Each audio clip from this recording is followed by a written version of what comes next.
Un survol de New York est une évidence. La tour de la Liberté est vraiment immense. 541 mètres de verre et de fierté retrouvée pour oublier l'humiliation du 11 septembre. Mais ces dernières années, New York est surtout devenue plus verte. Central Park est là depuis toujours, mais cette coulée d'arbres au cœur de Manhattan est récente. Même chose pour ces parcs au pied du pont de Brooklyn. Notre pilote survole New York depuis 30 ans, il apprécie. Tout ça avant, c'était des docks désaffectés. Maintenant, ce sont de magnifiques parcs avec vue sur le sud de Manhattan, qui a été reconstruit après l'effondrement des tours.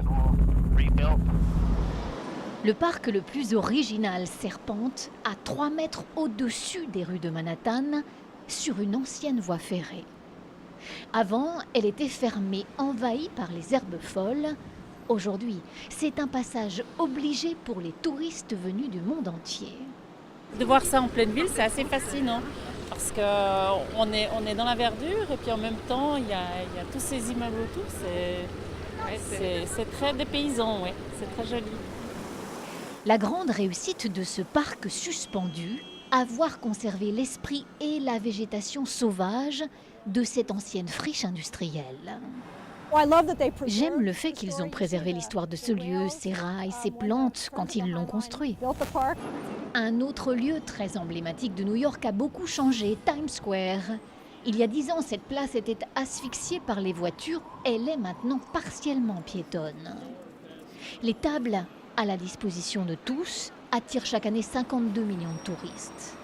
Ce Français gère une agence de photos à Manhattan depuis 40 ans. Il a connu cette place quand elle était dangereuse et glauque. Désormais, on s'y assoit sans inquiétude. Avant, on ne pouvait pas, il fallait marcher. Marche ou meurt. Maintenant, on peut s'installer. Parce que Times Square, c'est un spectacle.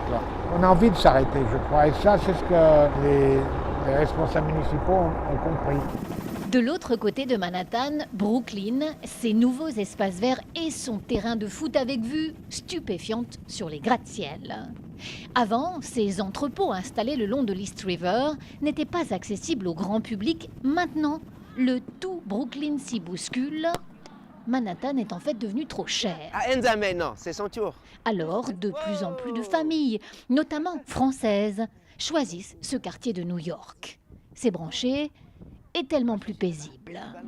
On se retrouve ici, on fait des pique-niques, on se retrouve avec des enfants de l'école. C'est facile d'accès, il y a des bus qui viennent, même en taxi ça prend 5 minutes. Ces 10 dernières années, presque 400 hectares d'espaces verts ont été ajoutés à New York. C'est l'équivalent de Central Park.